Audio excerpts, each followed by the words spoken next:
کافروں کے ساتھ اچھا سلوک کرنا یہ اسلام میں ثابت ہے۔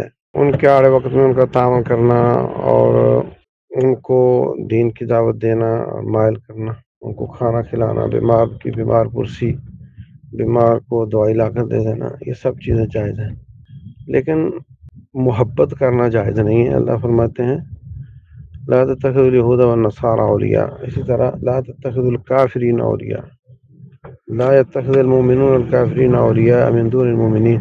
تو محبت اور اچھا سلوک، ان دونوں باتوں میں فرق ہے۔ نمبر 2، ان کے کسی بدعت یا شرک اور ان کی کسی بھی رسم و رواج میں شرکت کسی قسم کی جائز نہیں ہے۔ یہ اس پہ بڑا سخت فتویٰ ہے عرب علماء کا بھی۔ تو ان کی عید پر ان کو مبارکباد دینا یا ان کی عید پر ان کا تعاون کرنا، یہ ان کے ساتھ شرکت کی ایک شکل ہے۔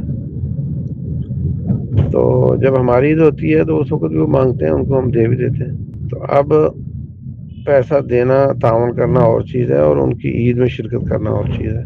تو اگر ہفتہ بعد دے دیں تو وہ اور چیز ہے، عید کے موقع پر نہیں دینا چاہیے۔